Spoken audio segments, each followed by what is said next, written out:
In the game space, it is not uncommon to see video games that contain core mechanics of player versus environment, player versus player, or some mix of the two. In fact, some of the most popular games available to play right now involve one or both of these mechanics because they serve as an easy way to further narrative or simply advance the game. While I'm not typically a fan of games where the player must fight their way through enemies in order to win, many games spin this so there is solely PvP and a built-in aversion to players you may otherwise trust to create a constant air of uncertainty. The game I am talking about is, of course, Among Us. Anyway, Among Us as a game is one where players are not only attacking each other via violence, mainly through the kill button provided to the imposters, but also through accusing fellow players of committing said violence.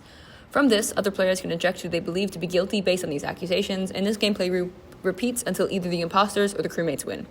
However, by enabling players to place the blame on whoever they want, regardless of actual evidence, Among Us has created a system of justice that near perfectly mirrors those created during moral panics, establishing an environment not of trust or fairness, but of fear. Moral panics are not conditions that arise out of nowhere, but are instead disturbances rooted in significant structural and value changes within society, which causes people to see established values and social rule sets as having been violated. Panic sets in amongst those that believe there should be a reason to panic, generating a self-fulfilling prophecy littered with stereotypes and consequences as more and more people join the panicking crowd. Albert Cohen described reactions to moral panics to be attempting to other those around you, which ignites both threats of confirmation to the new normal that has taken shape because of this panic and to identify those that have deviated from the norms in the first place.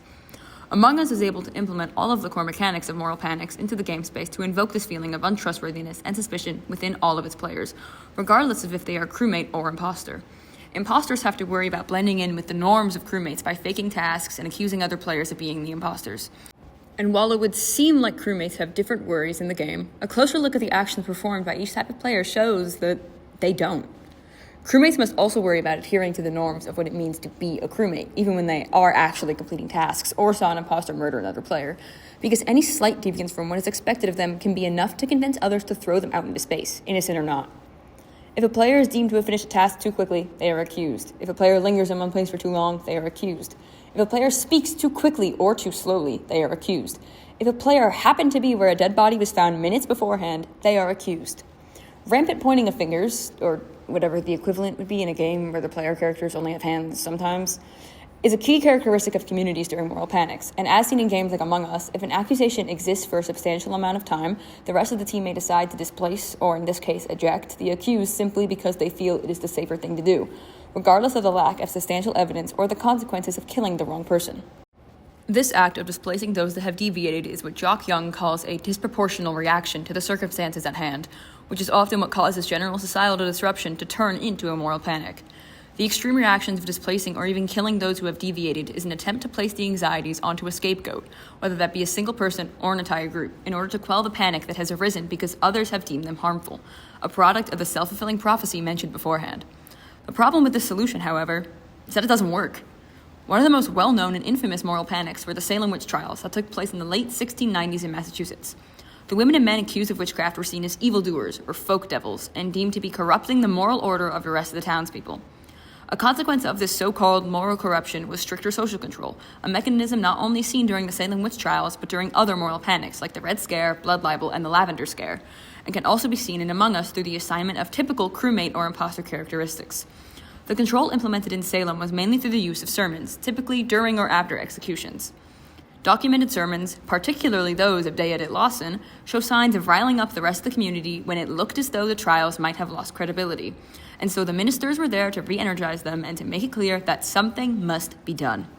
The emotionally charged phrase of "something must be done" also directly correlates to resignification during the witch trials and other moral panics. Resignification is the heavily shifting importance of or giving new meaning to something, as seen in Lawson's sermons where he resignifies the search for witches as a task of cosmic importance, away from where it used to sit in the public's conscience before the onset of panic. Now, as silly as it may seem to draw connections between the Salem witch trials and a game as heavily made fun of as Among Us, it is the gamification of notable traits from deadly moral panics that are what has allowed Among Us to work so well alongside other games. It is particularly the resignification of certain objectives in Among Us that really lends itself towards those found during moral panics. At the beginning of the game, most players are only really focused on finding their tasks and getting them done. It can even be stated that the imposters are not dead set on finding crewmates to kill, both because of waiting for their kill cooldowns and to establish credibility with others on the ship.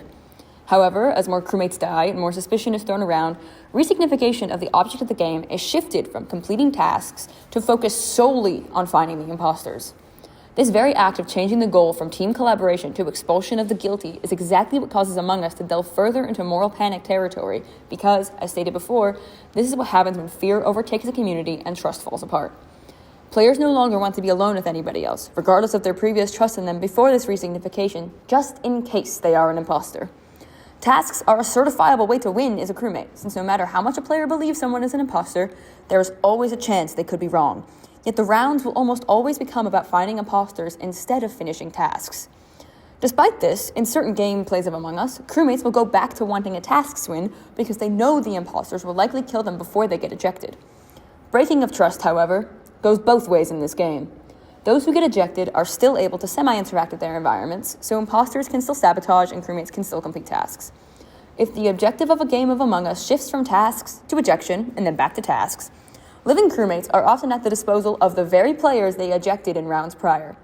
A player who was perceived as guilty but turned out to be innocent by their peers may choose to abstain from their tasks as a way to punish those that ejected them and show resentment of the other's wrongdoing. While real-life moral panics do not involve the dead acting out of revenge towards those who wronged them in life, both IRL moral panics and Among Us showcase systems of pervade justice that consistently reward fear-based decisions and not those built on actual evidence. Most video games contain some sort of reward system, whether it be through achievements in-game or even just a hearty "good job" from a teammate. A good example of this is illustrated in the article What Games Can Learn from the Engagement Layers of Papers, Please, which goes into detail, as you may have guessed, about Papers, Please.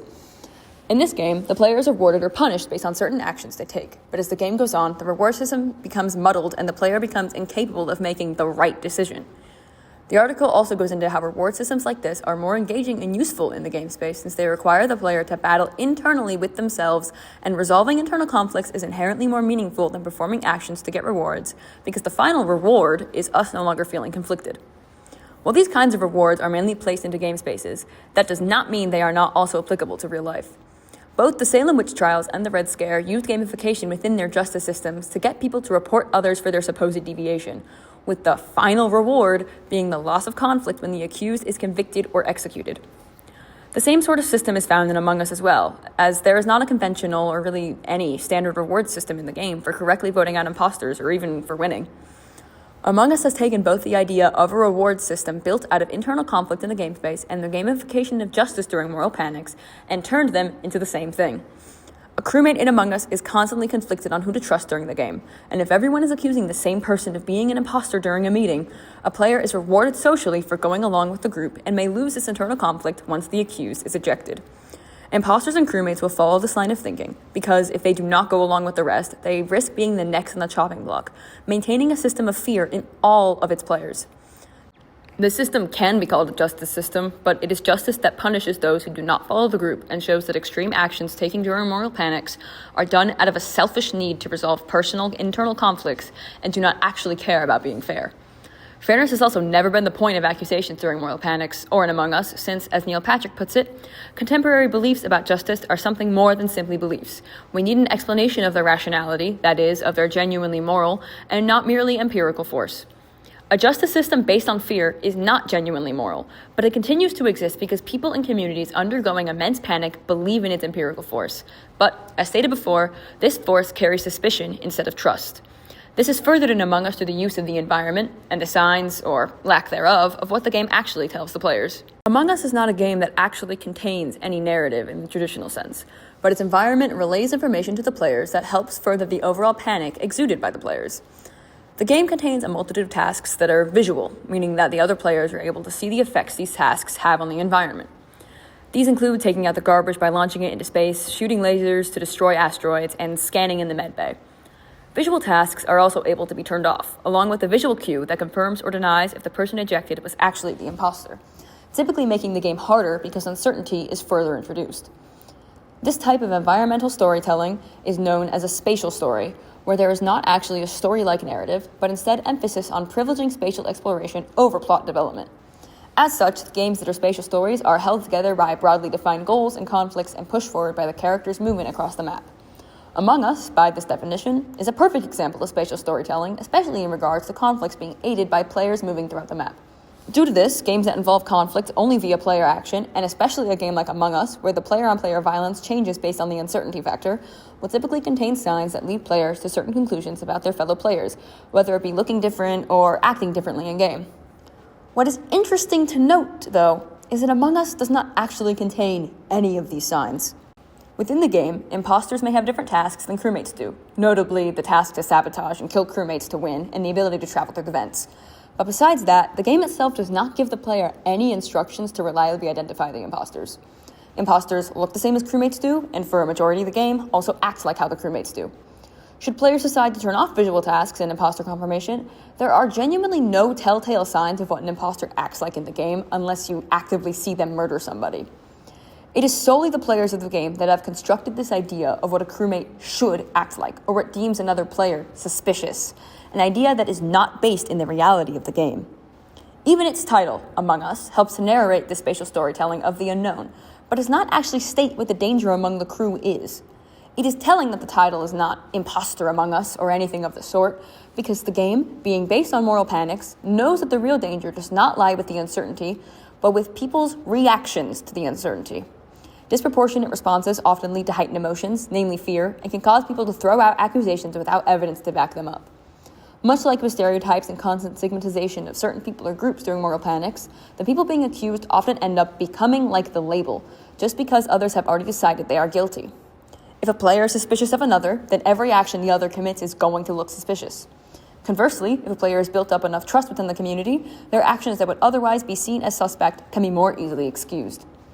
This is a large part of why larger moral panics tend to end, because, for example, once people of higher status started being accused of being witches, they could no longer justify continuing the witch trials since the consequences of enabling panic had finally caught up to them.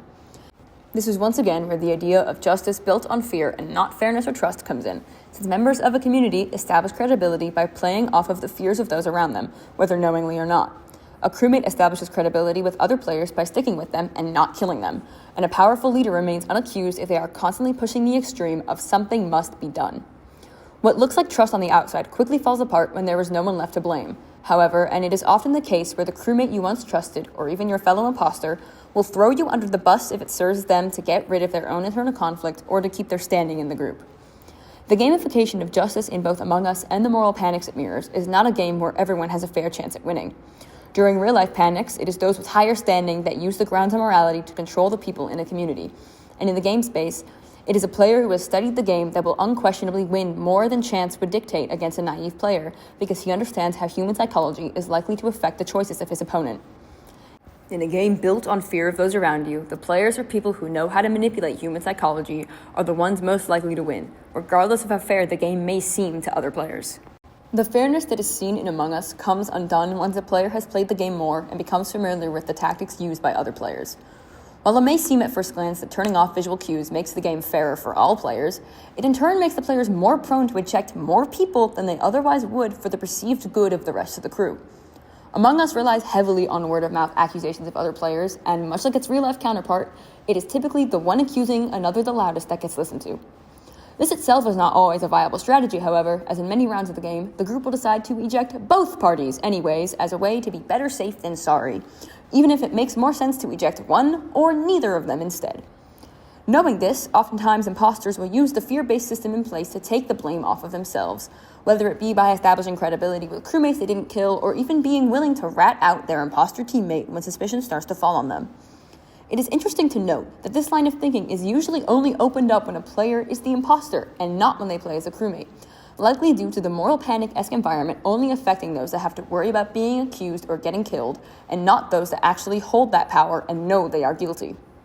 The fear-based gameplay and rampant distrust in Among Us takes these mechanics a step further than those found in moral panics by having the ability to play multiple complete rounds with the same players. As mentioned previously, this means that resentment, as well as tenuous alliances, can, and often do, carry over from game to game. A crewmate who was wronged by a player may kill them first as the imposter in the next game cycle, and an imposter who had good trust with other players last game may use that to their advantage in the next. This is another aspect of human psychology that strays the justice system even further away from logic and fairness and places it in the hands of player emotion and fear. And oftentimes, if players know that there exists certain tensions between certain people, this can inform their decisions to accuse them regardless of what evidence they may have.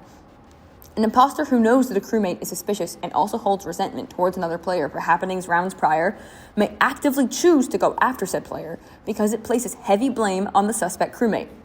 Manipulation of negative emotions is a core part of why moral panics last for so long, and Among Us has utilized this in conjunction with gamified justice and rewarding fear to become such a successful game. Among Us enables, and many players even encourage, other players to use tactics found throughout moral panics to displace others, and goes further in the gamification aspect by making players reap the consequences of their actions committed on other players rounds prior that they otherwise would not experience if not for a game space built up by players acting in accordance with moral panics. Among Us as a game is one that takes heavy inspiration from the gamified justice systems rampant during moral panics, and combines it with fear-based reward systems to create the gameplay filled with suspicion and distrust that has caused this game to become so popular. The style of environmental storytelling causes the players to be constantly changing their affiliations and trust in accordance with who is left in the game, leading to accusations of players who may not have generated suspicion at the beginning of the game. But since this is a game that relies almost entirely on word of mouth and not reliable evidence, this is an accepted part of the gameplay cycle. Among Us further mirrors moral panics by never giving any instructions to the players of ways to fully identify imposters, giving players the power to dictate any deviation from whatever the normal crewmate is seen to be as grounds to eject a player. It is telling that when given the environment that can turn into a moral panic, rounds will almost always devolve into near-perfect recreations of some of the deadliest and most accusatory moral panics in recent history. Players will use manipulative tactics to get a desired outcome from a fear-ridden community, and these actions are almost always rewarded by group credibility. This credibility, much like in real moral panics, is tenuous at best, since players will act in their own self-interest, and in future games, players may enact what they feel is deserved justice on those that have previously wronged them, because the justice system is not actually fair. Among Us may not be trying to teach its players anything, but the gameplay loop created by its players and enabled by the explicit gamification of justice mirrors the real-life effects that rampant fear has in communities faced with uncertainty. And players can only realize this when it is their turn to be the object of fear and there is nobody left to blame.